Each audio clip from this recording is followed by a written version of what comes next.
আল্লাহু আল্লাহু আল্লাহু আল্লাহ আল্লাহু আল্লাহু আল্লাহু। মুসলমানদের সবচেয়ে বড় দুটো ধর্মীয় উৎসবের দ্বিতীয় হলো ঈদ উল আজহা। ঈদ উল আজহা অর্থ ত্যাগের উৎসব। জিলহজ মাসের 10 তারিখে বিশ্বে মুসলমানরা তাদের অন্যতম প্রধান ধর্মীয় উৎসব কোরবানির ঈদ উদযাপন করেন।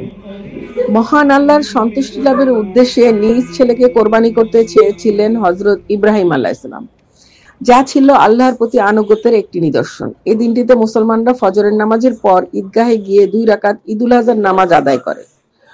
পরে স্ব আর্থিক সামর্থ্য অনুযায়ী গরু, ছাগল, ভেড়া, মহিষ ও উট আল্লাহর নামে কোরবানি করে ঈদ পালন করেন। মুসলমানদের পবিত্র ঈদ উল আজহা এবং কোরবানির গুরুত্ব সীমাহীন, কারণ মুমিনের জীবনে একমাত্র আরাধনা মহান আল্লাহর নৈকট্য লাভ করা। ত্যাগ ও উৎসর্গের মাধ্যমে আল্লাহ তাআলার নৈকট্য লাভের উদ্দেশ্যে এ কোরবানি।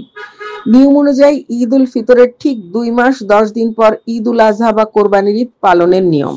মুসলিমদের অন্যতম বড় ধর্মীয় উৎসব ঈদ উল ফিতর উদযাপিত হয়েছে গত 31 মার্চ। এখন শুরু হয়েছে আরেক বড় উৎসব ঈদ উল আজহার অপেক্ষা।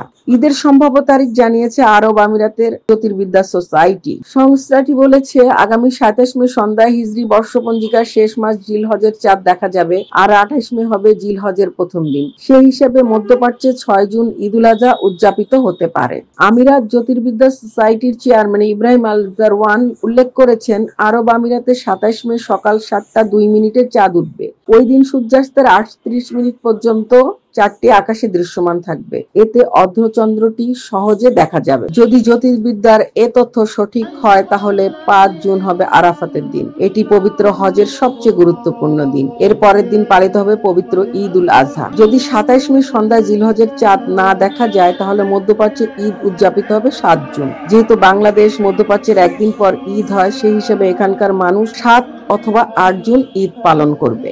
আল্লাহু আল্লাহু আল্লাহু আল্লাহ আল্লাহু আল্লাহ।